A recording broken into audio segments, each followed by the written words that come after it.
Alright, hello April Bruise Day volunteers! Thank you so much for signing up to help out at this event.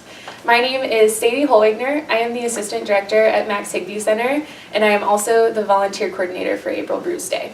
And my name's Kate Whiteside. I will be an event planner at April Bruise Day, and I am the Executive Director here at Max Higbee Center.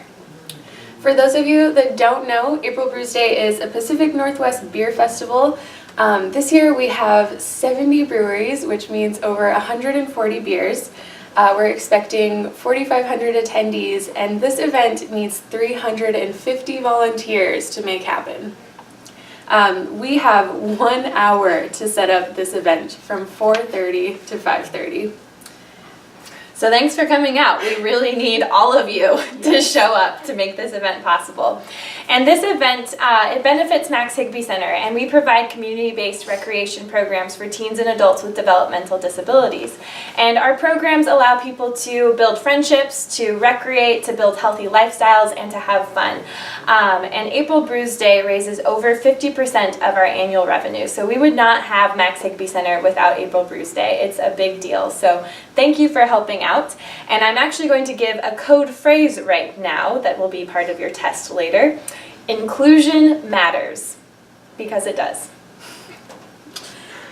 So as volunteers, what should you bring day of? You have to bring your ID, whether you are freshly 21 or if you are in your 60s and volunteering. We need to see your ID. Doesn't matter how old you are. Please also wear comfortable shoes and weather-appropriate clothing. This is a rain or shine event, so if you're outside or in the beer garden or something, you might get a little wet, but let's all hope for the sun. If you are a pourer, you have to bring your mass permit and have it on your person day of. If you don't, then you cannot pour at this event. What not to bring? Anything else? We don't have the space to store any personal belongings, backpacks, purses, anything like that. So if you cannot keep it on your person, then please do not bring it. Also, I just want to make a note that we can't make any kind of job switches unless you are unable to fulfill the position's requirements. So shoot me an email if that happens, or if you feel like you can't fulfill your position, but if not, I can't make any special requests.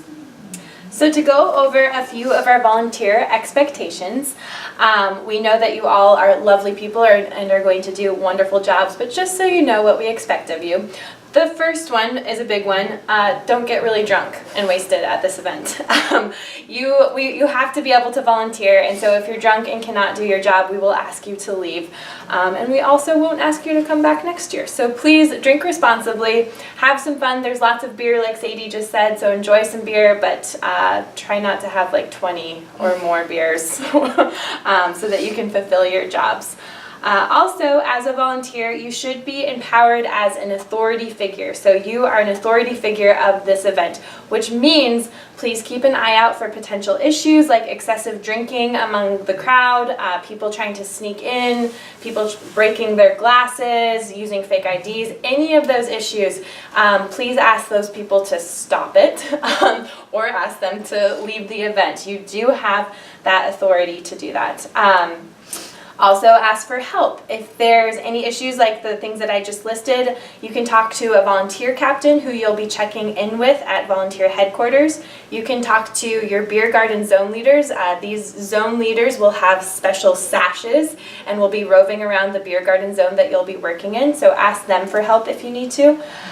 You can ask myself or Sadie or any of the team leads. We will be dressed up really silly in, I think, wigs. And tutus? And tutus. All right. So ask us for help. We'll be around the event. There's also law enforcement in their uniform, so you'll see those people walking around the event too, so you can ask them for help. So just let people know if there's an issue. Also, please note that in case of an emergency, if it's an emergency outside of April Bruise Day, it's an emergency inside of April Bruise Day. So call 911. If there's a fire, if there's a huge fight, if you think that there should be police, and if you would call 911 outside of April Bruise Day, do it inside the event. For more minor stuff, like for basic first aid, you can send people over to volunteer headquarters where we will have some first aid kits. Finally, the other expectation for all volunteers is to look out for Scrip. These are the tasting tickets. And this equals money for Max Higby Center. So please make sure that people are collecting these Scrip tickets, that attendees are giving these Scrip tickets for each glass that they taste. And also keep an eye out for any Scrip tickets that are not the official event Scrip, which we will tell you day of. This is not what it's going to look like. It's a secret until the day of. So just make sure that Scrip tickets are being collected, because that is $1 for Max Higby Center, and every time they're not being collected, that's $1 that our programs do not get.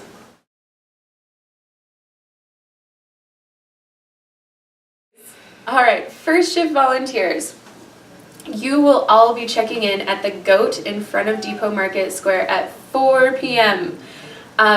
You will be checking in with our volunteer captain, Jordan, who will give you a color at check-in. She will then send you over to our color guard, which is going to be, they're all going to be stationed in front of Boundary Bay, and you will go to the color guard that matches the color that Jordan gave you. From there, you will receive a setup job from the color guard.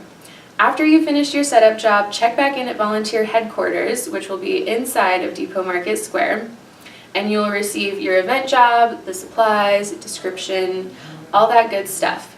You need to be positioned by 5:15. Doors open at 5:30, so we need everybody ready to go by 5:15. Once your position has been relieved around 7:30 or 8 by the second shift volunteer, you are then able to enjoy the event. If you have any supplies, please return it back to volunteer headquarters, but after that there is no checkout necessary. You are free to roam around and enjoy the event.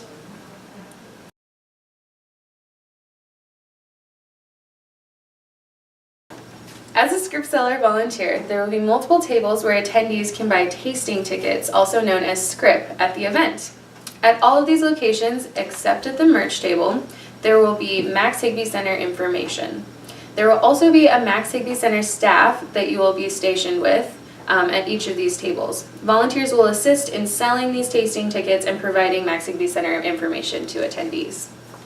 So at the event, attendees exchange 1 Scrip for 1 sample of beer. VIP get 7 Scrip with their cups and admission, and general admission get 5 Scrip with their admissions. Attendees can purchase extra Scrip if they would like to have more beer taste, and they can purchase those 3 Scrip for $5, and that is where your position comes in. You will be selling these multiples of 3 to people who would like to purchase more Scrip tickets. These Scrip tickets can be purchased with cash, checks made out to Max Higby Center, and credit cards. At all of the stationary Scrip tables, there will be an iPad and PayPal for you to swipe cards. The Max Higby Center staff will assist you in learning how to use that device. For money pickups, there will be designated Max Higby Center Scrip leads. I will be one of them. There will also be a person named Taylor and Karen. The 3 of us are the only people who can collect money from your cash boxes. And the Max Higby Center staff who you will be partnered with at these stations will know all of our faces. Anyone else in the event cannot take money from your cash box. Please do not let them. And it's really important to guard your cash box. Please always have eyes on the cash box. Make sure that you're communicating with your team member, talking about when you need breaks, or talking about when you need to leave for any reason, so that they know that it is then their responsibility to watch the cash box. Also keep the lid to your cash box closed so that money's not just visible for everybody to see and think about stealing. So this is a really important job. All of the money that we raise here at this event is for Max Higby Center, and we wouldn't have Max Higby Center without April Brews Day, so your job is very important, and thank you for guarding the cash box.